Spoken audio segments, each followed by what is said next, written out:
Hi there, I'm Chef Eric Crowley, owner of the Culinary Classroom in West Los Angeles, and today I'm going to show you how to make Romesco sauce. Romesco is a classic Spanish sauce. It originates in the Tarragona region in Catalonia, which is in the northeast corner of the country along the Mediterranean coast. Real big economic powerhouse for the rest of the entire nation. One of the things that they're really famous for in the outskirts of that area are almonds, which is a very common nut that you wind up finding in Romesco sauce, or those hazelnuts you wind up seeing in other areas of the country as well, and red peppers. The peppers that they wind up utilizing are similar to our red bell pepper, although they tend to be a little bit smaller.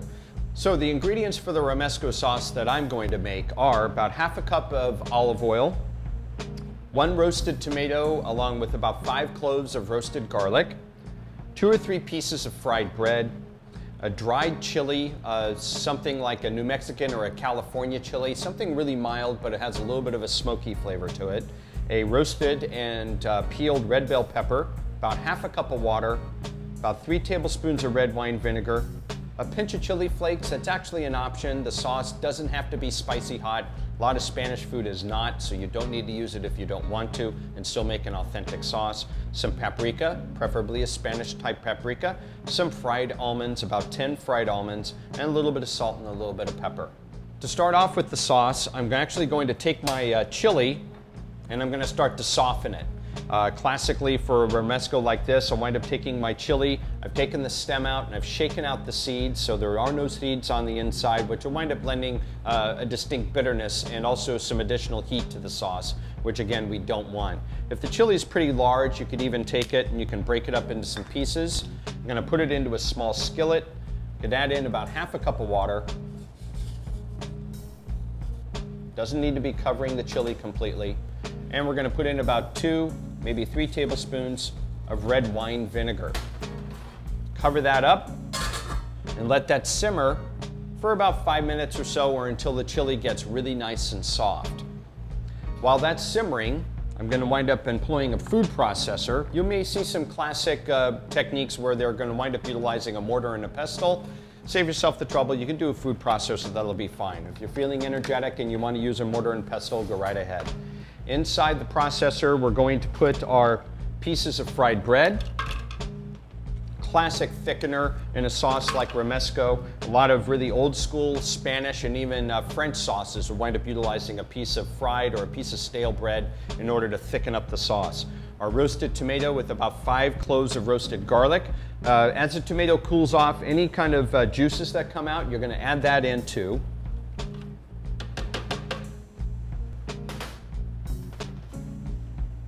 Our red bell pepper. Maybe even tear that up and break that up into pieces. Put that in there. About half a teaspoon or so of paprika. The almonds, about 10 fried almonds. And then I'm going to cover up the processor and start to pulse it. I want to get kind of a chunky quality to it, and then later on I'm going to add in the chili.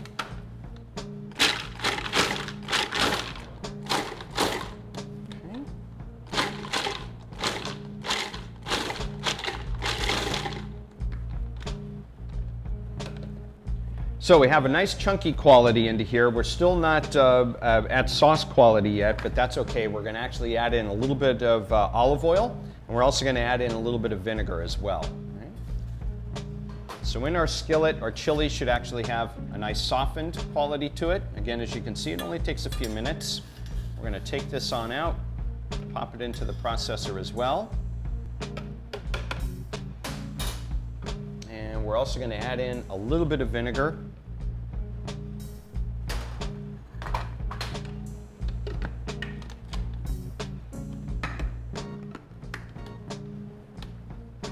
Turn on the machine, I'm going to let it run, and then I'm going to uncover it, taking out this centerpiece, and we're going to start to pour in some extra virgin olive oil.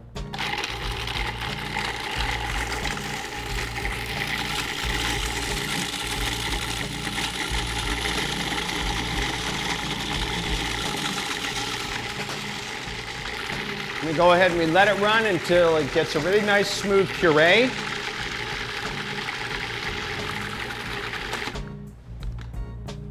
And of course, as is very common with the processor, the blades are going to wind up throwing some of the ingredients up on the top. So I'm going to grab a spatula and we're going to scrape that all down. You could even use this spoon. Get all this stuff out of the lid. Get it back into the machine. Scrape up the sides as well. And once we have a pretty smooth puree, we're going to go ahead and we're going to give it a taste. And we'll adjust our seasonings with salt and pepper. And you may even find that the flavor could use a little bit more brightness, a little bit of zip, if you will. That's where a little bit of extra red wine vinegar will come in handy. Acidity in sauce making is really, really essential. And wherever you get that acid, be it vinegar or lemon juice, you're going to find it's going to really help out your sauce. And use a little bit of salt.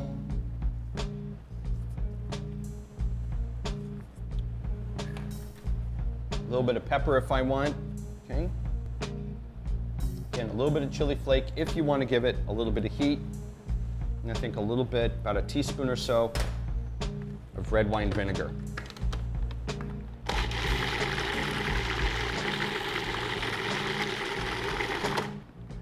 Mix it all together and give it another taste.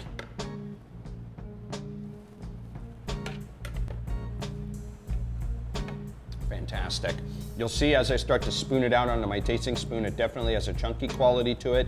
There are bits of almond in there and bits of the fried bread. This sauce is absolutely fantastic on a variety of grilled foods, chicken and fish. Also makes a really unusual but really fantastic pasta sauce, I've found out. It's also a really nice crudité dip, something a little bit more unusual than like a bowl of ranch dressing, for example. This is really great to dip vegetables into on a buffet table. Storage of this sauce is definitely in the refrigerator. You may find as it sits in a container, it may actually start to separate. That's totally normal. Just give it a little stir in order to bring it back together. It'll keep in the refrigerator for about a week. I really haven't had good luck in freezing it. So as you can see though, it takes very little time to make and store it for no more than 5 days. And that is our Romesco sauce. Thanks for watching. Be sure to click on other links so you can get other recipes. If you don't see something that interests you, email a request to requests@mahalo.com. Also be sure to subscribe so you can get lots of wonderful additional information. Thanks, and I'll see you soon.